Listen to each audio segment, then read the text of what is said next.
इस कहानी की शुरुआत में हम एक व्यक्ति को प्लेन से गिरते हुए देखते हैं जो कि सीधा आकर एक नदी में गिरता है, जिससे कि एक नॉर्थ ईस्ट के गांव वाले ले जाकर उसका ट्रीटमेंट करना शुरू करते हैं। और फिर कुछ दिनों बाद गांव पर एक हमला होता है जिसमें कि हमलावर गांव वालों को मारने लगते हैं, जिन्हें की गांव की जमीन चाहिए थी, जिस पर कि गांव वाले भगवान को याद करने लगते हैं। कि तभी हमारे हीरो को भी होश आ जाता है और एक आइकॉनिक फाइट के साथ हमारे हीरो की एंट्री होती है और उन्हें मारते मारते हमारे हीरो का फेस रिवील होता है। यह बहुत कमाल का सीन था, मगर हमारे हीरो को कुछ भी याद नहीं था। तो वहाँ पर एक बच्चा कहता है कि जब मैं बड़ा हो जाऊंगा तो पता लगाऊंगा कि आप कौन हैं। असलियत में वह विक्रम राठौर होते हैं। फिर हम एक लोकल मेट्रो में कुछ लड़कियों को चढ़ते हुए देखते हैं जो कि दिखने में तो बिल्कुल सिंपल थी, मगर आगे पता चलेगा कि वह कौन थी। फिर हम देखते हैं कि मेट्रो के अंदर एक हैकर बैठी हुई है जो कि ट्रैफिक सिग्नल को हैक कर देती है और एक लड़की गाड़ी से निकलकर एग्जाम देने के लिए मेट्रो की तरफ आती है। मेट्रो चलने के साथ ही वह हैकर डाटाबेस के साथ ही पूरे सिस्टम को भी हैक कर लेती है और मेट्रो को भी रोक देती है। मेट्रो में पूरी तरह धुआं धुआं हो जाता है। और फिर हम इस फीमेल गैंग को देखते हैं जिनके पास के एडवांस वेपन्स थे। वह सारे पैसेंजर्स को अपनी सीट पर बैठे रहने के लिए कहते हैं। अचानक से वहाँ पर एक पुलिस वाला आता है और वह एक लड़की को पकड़ लेता है और कहता है कि कोई चिंता की बात नहीं है, मैं आप लोगों को बचाऊंगा। तभी पीछे से हमारा हीरो आता है जो कि उसे मारकर बांध देता है और अपना फेस रिवील करते हुए सबको धमकाते हुए कहता है कि ज्यादा हल्ला मत करना, नहीं तो इधर ही मार डालूंगा। और कैमरे का एक्सेस लेकर स्टेशन पर कॉल करता है और कहता है कि एक काबिल ऑफिसर को मुझसे बात करने के लिए भेजो, जो कोई और नहीं बल्कि नयनतारा जी थी। और वह कहता है कि मैम आप कृषि मंत्री को बुला दीजिए, आपके पास 10 मिनट का वक्त है, नहीं तो एक एक करके यहाँ पर बहुत से लोग मारे जाएंगे। और तुरंत वह एक औरत को मार देता है। 375 लोगों के फंसे होने के कारण कृषि मंत्री के ऊपर भी प्रेशर था और वह भगा हुआ जल्दी से वहाँ पर आता है। तो उनसे कहा जाता है कि मुझे 40,000 करोड़ अभी इसी ईमेल एड्रेस पर चाहिए। हाँ मुझे पता है कि आपके पास नहीं होंगे, मगर आपके बिजनेसमैन दोस्तों के पास जरूर होंगे, मगर उनकी एक कीमती चीज मेरे पास है। फिर हम देखते हैं कि काली के पास एक कॉल आती है। ये मूवी के मेन विलेन यानी कि विजय सेतुपति हैं। फिर हमें पता चलता है कि ट्रैफिक सिग्नल लॉक होने की वजह से जो लड़की मेट्रो में चढ़ी थी वह काली की बेटी थी। काली वर्ल्ड के 4 बिगेस्ट वेपन डीलर्स में से एक है और वह लड़की कहती है कि तुम मुझे किडनैप करके मेरे पापा से रुपए निकलवाना चाहते हो। वो एक बिजनेसमैन है और तुम एक चोर हो। और फिर आजाद एक एक करके अपनी गैंग की लड़कियों की कहानी उसे सुनाता है जो कि आज उसकी गैंग में शामिल हैं। किसी के बाप ने आत्महत्या कर ली क्योंकि बैंक के पैसे नहीं दे पाया, जो कि एक किसान था। कोई एक डॉक्टर होती है जो कि अपना काम बहुत ही ईमानदारी के साथ कर रही थी, मगर बच्चों के ऊपर किए गए इलीगल टेस्ट की वजह से बच्चों को मरना पड़ा। ऑक्सीजन सिलेंडर्स नहीं मिले क्योंकि काली के लोग जेनेटिक वेपन्स टेस्ट कर रहे थे बच्चों के ऊपर, जिसमें कि हॉस्पिटल के लोग भी मिले हुए थे। और जब इसने आवाज उठाने की कोशिश की तो इन्हें भी जेल में डाल दिया गया। किसी किसी गाँव में तो जहरीली गैसों का एक्सपेरिमेंट किया गया जिसमें कि कोई भी नहीं बचा, कोई जानवर भी नहीं बचा। इतने अच्छे हैं तुम्हारे पापा। ये बातें सुनकर ट्रेन में बैठे लोग और उसकी बेटी भी इमोशनल हो जाती है, जिसके बाद के पैसे आजाद के अकाउंट में आ जाते हैं। फिर काली की बेटी को आजाद कहता है कि अपने पिता से कहना कि विक्रम राठौर आया था। फिर हम देखते हैं कि मेट्रो के हर एक कोने पर स्पेशल बैच के लोग आ गए थे और मेट्रो को चारों तरफ से घेर लिया गया था, मगर हमारे हीरो को पकड़ पाना इतना आसान नहीं। ट्रेन से एक एक करके लोग उतर रहे थे और सभी के मुंह के ऊपर वही पट्टी बंधी हुई थी जिनके साथ कि वह लोग भी निकल रहे थे। फिर हम देखते हैं कि ट्रेन के आसपास गोलीबारी होना शुरू हो जाती है और इन्हीं सब का फायदा उठाते हुए कोई डिलीवरी बॉय बन के, कोई कॉलेज गर्ल बनकर वहाँ से निकल जाते हैं। और हमारा हीरो भी वहाँ से निकल चुका था। और जब नर्मदा डाटाबेस चेक करने के लिए जाती है कि वह रुपए कहाँ गए, तो वह देखते हैं कि 7 लाख प्लस किसानों के अकाउंट में वह रुपए ट्रांसफर किए गए हैं। फिर सारी लड़कियां अपनी जगह पर चली जाती है, जिसके बाद कि हम आजाद को अपने असली लुक में देखते हैं। आजाद विक्रम राठौर का बेटा होता है जिसको कि लगता है कि वह मर गए हैं और वह चाहता है कि किसानों को अपना हक मिले। गवर्नमेंट के जिस डिपार्टमेंट ने लोगों के साथ गद्दारी की है, जिस वजह से कि लोगों का नुकसान हुआ है, लोगों को अपना हक मिलना चाहिए। जिसके बाद कि वह लड़कियां जेल में जा रही होती हैं। दरअसल यह लड़कियां कैदी थी और किसी न किसी रीजन की वजह से गवर्नमेंट के गंदे सिस्टम ने इन्हें फंसा दिया। तभी वहाँ पर जेल का जेलर आता है जो कि कोई और नहीं बल्कि आईपीएस आजाद होता है। वह पिछले 12 सालों से जेल में है और जेल को ही अपना घर मानता है। जेल के अंदर वहाँ की औरतें स्कूल की ड्रेसेस बनाती हैं, पोथेस्टिक हैंड्स भी बनाती हैं, वह लोग खाना भी बनाती हैं। इससे वह लोगों को सुधरने का एक मौका देते हैं और अपने दम पर खड़े होने का मौका देते हैं। फिर आजाद और उसकी मुंह बोली माँ एक लड़की देखने के लिए जाती है और उन्हें अप्रूव्ड करने के लिए नयनतारा यानी कि नर्मदा की बेटी आई होती है। और आजाद को देखकर नर्मदा की बेटी भी हाँ बोल देती है और वह आजाद को पापा कहकर बुलाना शुरू कर देती है। नयनतारा को अपने एक्स बॉयफ्रेंड से एक बच्चा भी था, मगर उसने शादी नहीं की थी। और नयनतारा मिलकर आजाद को सारी बातें बताती है कि हम दोनों में प्यार था, वह बर्लिन चला गया तब मैं प्रेग्नेंट थी, मेरे पास दो ऑप्शन थे मगर मैंने परी को चुना।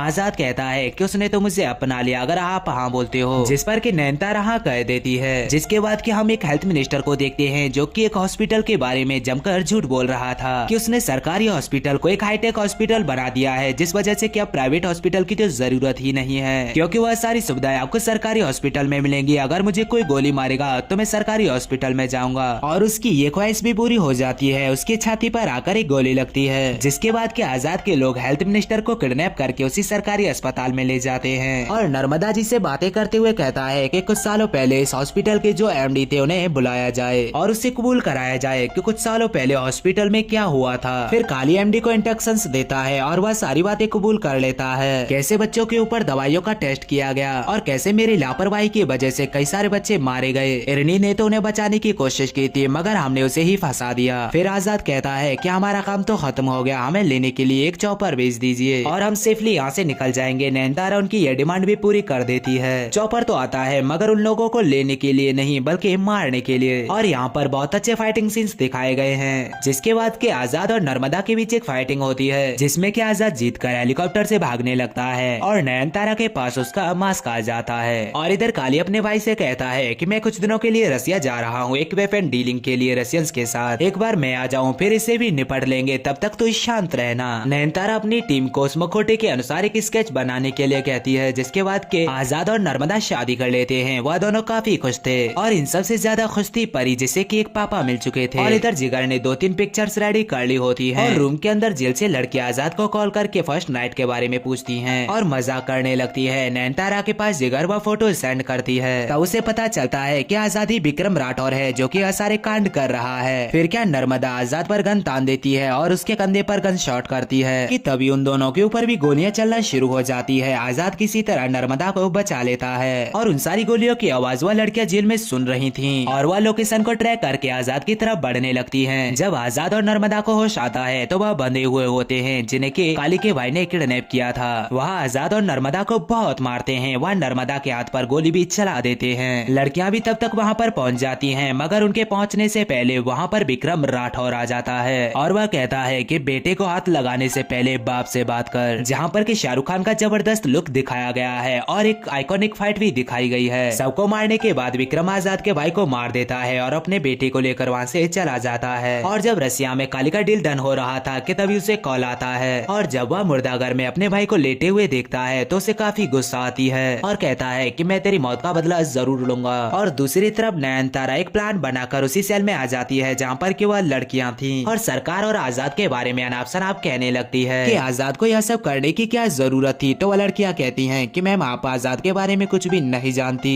कि उसका पास्ट कैसा था। जिसके बाद कि हम फ्लैशबैक में विक्रम की पूरी टीम को देखते हैं जहाँ पर कर्नल कहते हैं कि अफगानिस्तान में हमारा मिशन था इंडियन सिविलियंस को वापस लाने का, मगर वहाँ पर हमारे जवान शहीद हो गए और उन टेररिस्टों ने हमारे जवानों को बंदी बना रखा है। आप लोग स्पेशल ऑप्स हो, आप लोगों को यह मिशन दिया जाता है कि आप लोग उन्हें किसी तरह से बचा कर लाएं। तो विक्रम कहता है कि सर हम जवान हैं, देश के लिए एक बार नहीं 100 बार मरने के लिए तैयार हैं और हम ये मिशन जरूर कंप्लीट करेंगे और अपने जवानों को वापस लेकर आएंगे। और वह लोग जो मिशन पर गए थे उन लोगों की मिशन पर गन चलना बंद हो जाती है। वह वेपन्स का ट्रिगर तो दबा रहे थे मगर वह काम नहीं कर रहा था। वह मिशन तो कंप्लीट होता है मगर उसमें बहुत सारे जवान मारे जाते हैं। जिस पर कि विक्रम अपने सीनियर से रिक्वेस्ट करता है कि वह अपने वेपन डीलर्स का लाइसेंस रद्द कर दें जिन्होंने कितने घटिया हथियार बनाए हैं और उनके ऊपर चार्जशीट लगाई जाए क्योंकि मिशन के दौरान हमारे हथियार चलना बंद हो गए थे और हम दुश्मनों के बीच गिरे हुए थे, जिस वजह से कि हमारे काफी जवान मारे गए। यह कंपनी किसी और की नहीं बल्कि काली की होती है जिसका कि लाइसेंस रद्द कर दिया जाता है। रात को जब विक्रम और उसकी वाइफ टाइम स्पेंड कर रहे होते हैं तभी उनके ऊपर काली का हमला होता है और वह विक्रम को मारते मारते वहाँ से लेकर चले जाते हैं और ऐश्वर्या पर झूठे केस लगाकर उसे फंसा देते हैं। और जेल में ऐश्वर्या से मिलने के लिए काली आता है और कहता है कि मैंने तुम्हारे फांसी की सजा पास करा दी है और तुम्हारे विक्रम को मैंने ऐसी मौत दी है कि वह कभी भी वापस नहीं आ सकेगा।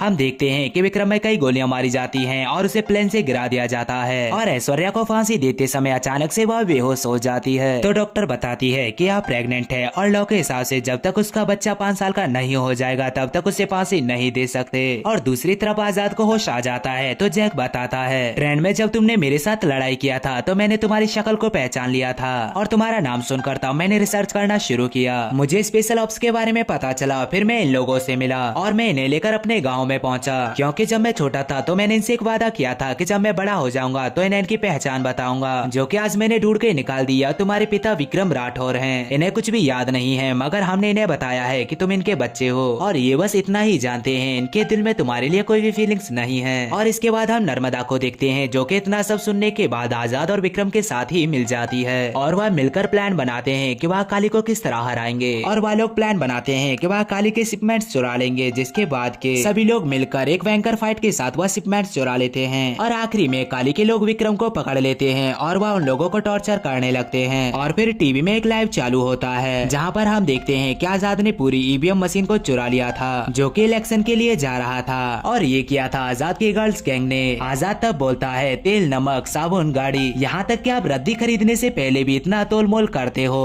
और जब बात आती है देश का नेता चुनने के लिए, जो कि पूरे 5 साल के लिए चुनना है, तो आप लोग इतना भी नहीं सोचते। आज उन भ्रष्ट नेताओं की वजह से हमारे ये हाल हैं। कृषक मर रहे हैं, गवर्नमेंट चोरियां कर रही है और ये नेता लोग ही हैं जो कि हमारे देश को अंदर से खोखला कर रहे हैं और इनकी मदद करते हैं काली जैसे बिजनेसमैन लोग। लाइव खत्म होने के बाद विक्रम के दोस्त को टॉर्चर करते हुए काली जेल के अंदर का रास्ता पता करता है और जेल में जाते ही काली सबको बंदी बना लेता है और आजाद को मारने लगता है विक्रम के सामने और कहता है कि तेरा बाप सब कुछ भूल चुका है और अब तू देखेगा कई सालों पहले कैसे मैंने तेरे बाप को मारा था। और विक्रम की तरफ गन तान देता है और गोलियां चलाना शुरू कर देता है, पर वह ट्रिगर तो दबाता है मगर गोलियां नहीं निकलती। तो काली कहता है, रे विक्रम, तूने कुछ सालों पहले जो केस किया था कि मेरे वेपन्स खराब हैं, आज मुझे पता चला है कि मेरे वेपन्स सच में खराब हैं, पर तू दुखी मत हो, तेरे बेटे को मैं तेरे सामने मारूंगा। और जैसे ही वह आजाद को मारने के लिए जाता है तो विक्रम को सब कुछ याद आ जाता है। और फिर क्या दोनों बाप बेटे मिलकर जैसे आजाद की माँ और विक्रम की वाइफ को फांसी दिलाई थी, वैसे ही वह दोनों भी उससे फांसी दिलवा देते हैं। और इसी के साथ यह जबरदस्त मूवी यहीं पर खत्म हो जाती है।